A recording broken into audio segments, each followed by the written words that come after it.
مکہ کو فتح کرنے کے بعد دو قبیلے بنو حوازن اور بنو ثقیف نے یہ خیال قائم کر لیا کہ فتح مکہ کے بعد ہماری باری ہے۔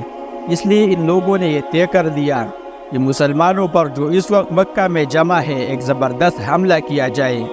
یہ دونوں قبیلے بہت سرکش اور مغرور تھے۔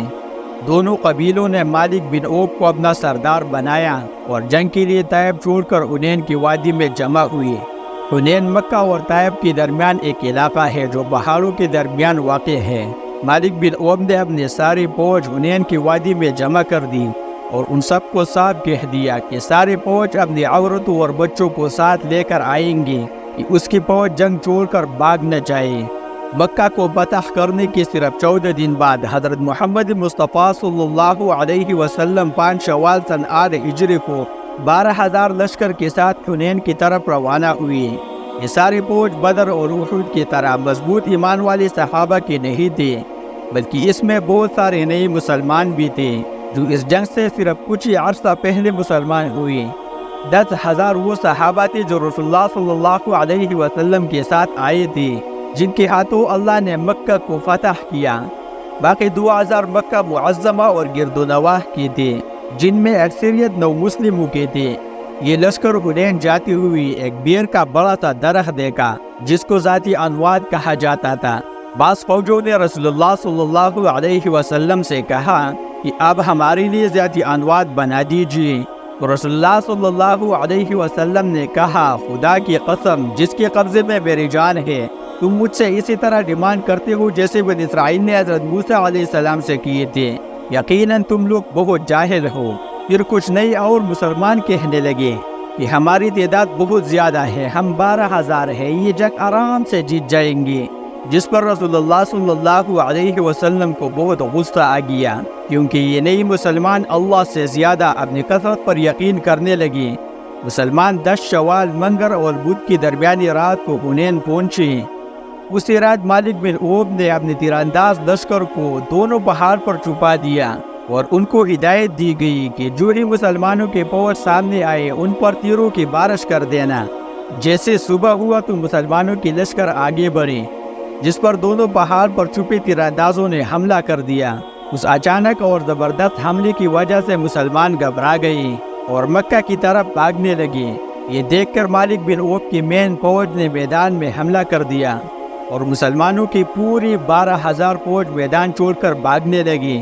ایسا لگ رہا تھا کہ مسلمانوں نے جنگ ہار دیا، جس سے کفاروں کے لشکر بہت خوشی اور تیزی سے آگے بڑھنے لگے، کیونکہ انہوں نے دیکھا کہ ساری فوج تو بھاگ گئی۔ لیکن جیسے ہی میدان تھوڑا صاف ہوا تو انہوں نے دیکھا کہ رسول اللہ صلی اللہ علیہ وسلم اپنے کچھ ساتھیوں کے ساتھ ایک قدم بھی پیچھے نہیں ہٹے، تو وہ سارے رسول اللہ صلی اللہ علیہ وسلم کی طرف بڑھے۔ تو رسول اللہ صلی اللہ علیہ وسلم بھی پیچھے ہٹنے کے بجائے اکیلے دشمن کی طرف پلنے لگے اور زور سے یہ اعلان فرماتے رہے، میں نبی ہوں، اس میں جھوٹ نہیں، اور میں عبد المطلب کا بیٹا ہوں۔ اس پر حضرت عباس رضی اللہ تعالیٰ عنہ نے رسول اللہ صلی اللہ علیہ وسلم کی اونٹ کو زبردستی سے روکنے کی کوشش کی، لیکن رسول اللہ صلی اللہ علیہ وسلم دوبارہ دشمن کی طرف پلنے لگے۔ یہ دیکھ کر حضرت عباس رضی اللہ تعالیٰ عنہ نے اپنے فوج کو زور زور سے بلانے لگے کہ کہاں جا رہے ہو اللہ کے رسول کو چھوڑ کر۔ حضرت عباس رضی اللہ تعالیٰ عنہ کا آواز سن کر ایک دم تمام فوج پلٹ پڑی اور ان کے ساتھ آہستہ آہستہ احساس ہونے لگا کہ اگر آج انہوں نے یہ جنگ چھوڑ دی تو رسول اللہ صلی اللہ علیہ وسلم کی جان کو بھی خطرہ ہو سکتا ہے، کیونکہ رسول اللہ صلی اللہ علیہ وسلم ایک قدم بھی پیچھے نہیں ہٹا رہے تھے۔ رسول اللہ صلی اللہ علیہ وسلم کا یہ جذبہ اور اللہ پر یقین دیکھ کر آہستہ آہستہ پوری فوج جنگ میں واپس آ گئی اور مسلمانوں کے لشکر دوبارہ مضبوط ہونے لگے، اور کچھ ہی دیر مسلمانوں کی پوری 12,000 فوج میدانی جنگ میں واپس آ گئی اور دشمن پر ٹوٹ پڑے، جس کی وجہ سے کفار جنگ چھوڑ کر ہر طرف بھاگنے لگے اور مسلمانوں نے اس کا پیچھا شروع کیا اور اسی طرح شکست فتح میں بدل گئی۔ مسلمانوں کو اس جنگ میں بہت زیادہ فائدہ ہوا۔ مسلمانوں کو مالی غنیمت میں 6,000 قیدی، 40,000 بکری، 2400 اونٹ اور بہت سارا سونا اور چاندی مل گیا۔ پھر رسول اللہ صلی اللہ علیہ وسلم کو معلوم ہوا کہ بنو حوازن اور بنو ثقیف کے سردار شکست کھانے کے بعد طائف پہنچ گئے ہیں۔ وہی طائف جہاں کچھ سال پہلے جب رسول اللہ صلی اللہ علیہ وسلم اسلام کی دعوت دینے کے لیے گئے تھے تو انہوں نے رسول اللہ صلی اللہ علیہ وسلم کو بہت کمزور سمجھ کر ان کا مذاق اڑایا تھا، اور رسول اللہ صلی اللہ علیہ وسلم کو اتنے پتھر مارے تھے کہ رسول اللہ صلی اللہ علیہ وسلم کی جسم مبارک خون سے لال کر دیا تھا۔ اتنے ظلم کے باوجود رسول اللہ صلی اللہ علیہ وسلم نے فتح مکہ کے موقع پر ان سب کو معاف کر دیا تھا، لیکن یہ بدبخت باز نہ آئے اور مسلمانوں سے ٹکر لی۔ رسول اللہ صلی اللہ علیہ وسلم ان کے پیچھے طائف کے قلعے کے پاس پہنچے، لیکن طائف والوں نے 1 سال کا راشن جمع کر کے اپنے آپ کو قلعے میں محفوظ کر دیا تھا۔ مسلمانوں کی بہت کوشش کے باوجود بھی کئی دن تک یہ قلعہ فتح نہیں ہو سکا۔ پھر ایک دن رسول اللہ صلی اللہ علیہ وسلم نے اعلان کر دیا کہ طائف کے جتنے بھی غلام ہیں اگر وہ ان کو چھوڑ کر مسلمانوں کے پاس آ جائے تو وہ انہیں آزاد کر دیں گے، جس کی وجہ سے آہستہ آہستہ بہت سے غلام مسلمانوں کے پاس آنے لگے۔ پھر آخرکار رسول اللہ صلی اللہ علیہ وسلم نے فیصلہ کر دیا کہ اب مسلمانوں کا کچھ نہیں بگاڑ سکتا، اور مسلمان وہاں سے مکہ کی طرف روانہ ہوئے۔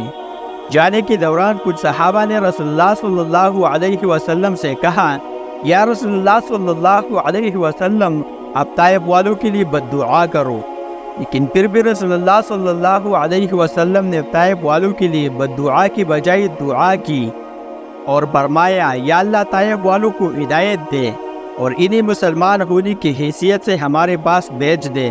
مسلمان واپس مکہ پہنچے تو مدینہ والوں کو لگا کہ اب رسول اللہ صلی اللہ علیہ وسلم مکہ میں قیام فرمائیں گے اور مدینہ والوں کو ہمیشہ کے لیے چھوڑ دیں گے۔ اس جنگ میں جتنا بھی مال غنیمت ملا اس میں رسول اللہ صلی اللہ علیہ وسلم نے مکہ والوں کو سب سے زیادہ دیا جو نئے مسلمان ہوئے تھے۔ یہ بات مدینہ والوں کو بہت عجیب لگی اور کچھ نوجوانوں نے کہا کہ ہماری تلواریں ابھی بھی مکہ والوں کے خون سے رنگے ہیں اور یہاں سارا مال انہوں کو دیا جا رہا ہے۔ کچھ نے کہا کہ ہو سکتا ہے یہ رسول اللہ صلی اللہ علیہ وسلم کے اپنے ہیں، اس لیے ان کو بہت زیادہ مال دیا جا رہا ہے۔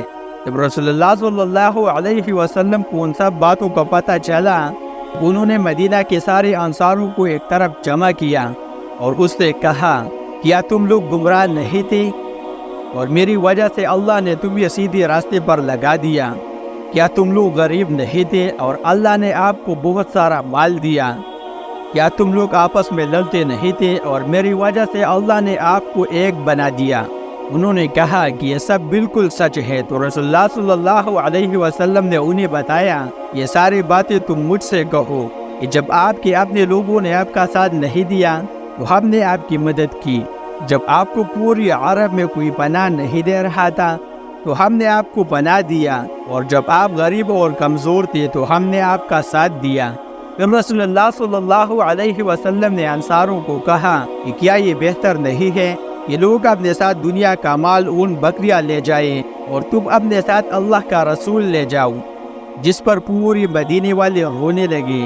پھر رسول اللہ صلی اللہ علیہ وسلم نے اللہ سے مدینہ والوں کے لیے دعا کی، یا اللہ مدینہ والوں پر رحم فرما اور ان کے بچوں پر رحم فرما اور ان کے بچوں کے بچوں پر رحم فرما۔ اس پر سارے انصار بہت زیادہ خوش ہوئے۔ پھر رسول اللہ صلی اللہ علیہ وسلم نے انصار کے نوجوانوں کو سمجھایا، یہ لوگ تازہ مسلمان ہوئے ہیں اس لیے ان کو طالب قلوب سے ان کو زیادہ مال دیا ہے، یہ نہیں کہ ان کا حق زیادہ ہے۔ پھر رسول اللہ صلی اللہ علیہ وسلم نے عمرہ کیا اور مکہ میں ایک نوجوان عطاء بن یاسر امیر کیا اور انصار کے ساتھ مدینہ روانہ ہوئے۔ حنین کی جنگ رسول اللہ صلی اللہ علیہ وسلم عربیوں کے ساتھ آخری جنگ تھی جو جنگ بدر سے شروع ہو کر جنگ حنین پر ختم ہوئی۔ طائف کے لوگوں نے جب دیکھا کہ پورے عرب کے قبیلے مسلمان ہوئے تو وہ بھی بنا مقابلے کے سارے مسلمان ہوئے، اور اسی طرح پوری عرب میں مسلمانوں کا حکومت بنا اور پوری عرب میں اسلام داخل ہوا۔ جنگ حنین کے بعد مسلمانوں نے اگلا جنگ رومن امپائر سے لڑا تھا جو ہم آپ کو آگے کی ویڈیو میں بتائیں گے انشاءاللہ۔